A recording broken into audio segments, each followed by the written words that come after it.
Are you a success? How do you know? These are the questions that bothered me for a long time.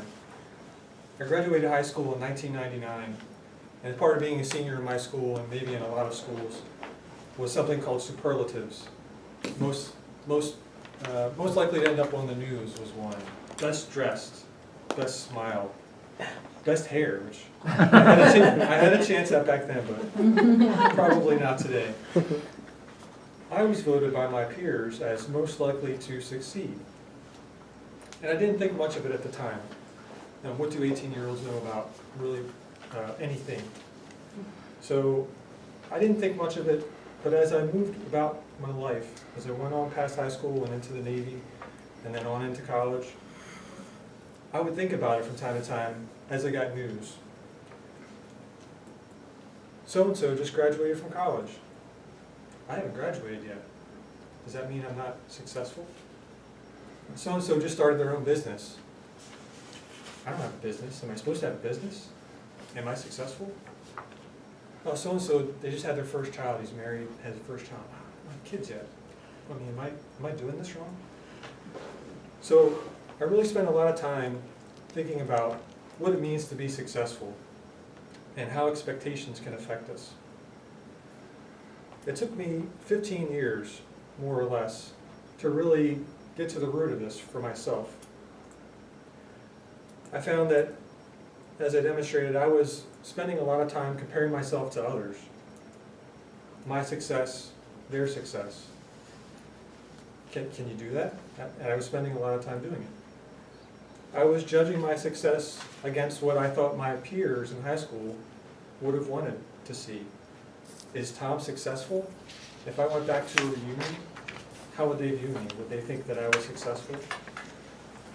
And I had no criteria to judge that by.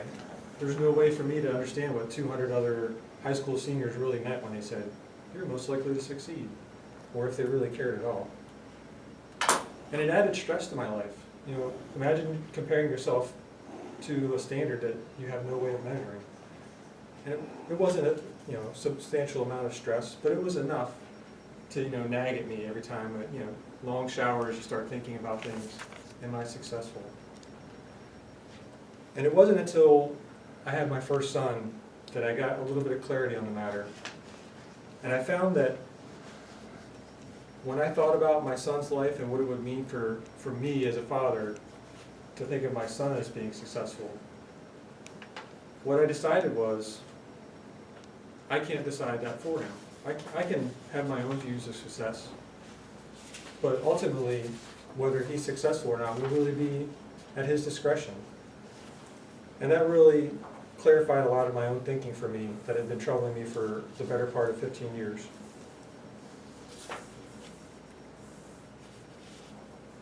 I've come to the conclusion that success cannot be defined for you by anyone else. It's got to be personally defined. What does it mean to be successful for Monique or for Kim? They're going to have different criteria. Whether I'm successful or not isn't dependent on what Arnie thinks of me, necessarily, or what Art thinks of me, or Pat as she's evaluating my speech. My success is determined only by my standards. I've also come to the conclusion that superlatives are dumb. And I say this not, it's fun, right? Best dressed, most likely to succeed. It's kind of fun in a high school sense of the matter, but when I started thinking about that, most likely to succeed, what's the opposite of that? Does that imply that there's someone in my high school class that we all would have thought was most likely to fail? What does that say about us, that we're willing to judge each other so easily and handily without really thinking about it? Most likely to fail, that wouldn't sit too well. So why do we spend time passing judgments on each other or teaching kids to do the same thing? I'll tell you what my definition of success is, and you can take it or leave it, because I've already told you that it's a personal definition. My definition of success that I've come to over the years of thinking about it is that I'm going to improve myself if not every day, every month, by challenging myself in some new way. Every year I want to be able to look back and say, am I better today than I was yesterday? Because ultimately, I don't think success is a destination.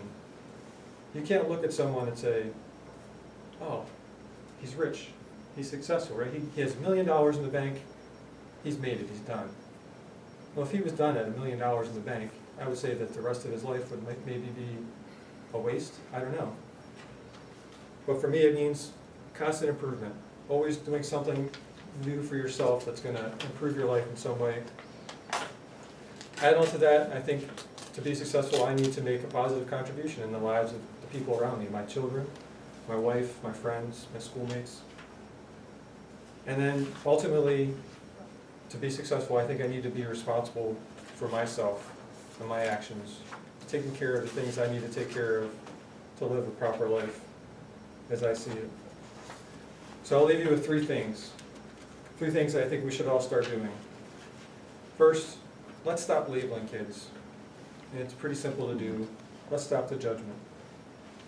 Second, I encourage you all to choose your own definition of success, and I'm sure you already have one that you think of occasionally from time to time when you're doing self-reflection. And last, success is not a finite thing.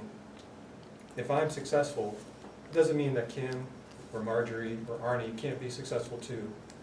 There's enough success to go around, and I think we should all help each other in whatever ways we can to reach our own version of success in our own ways. Thank you.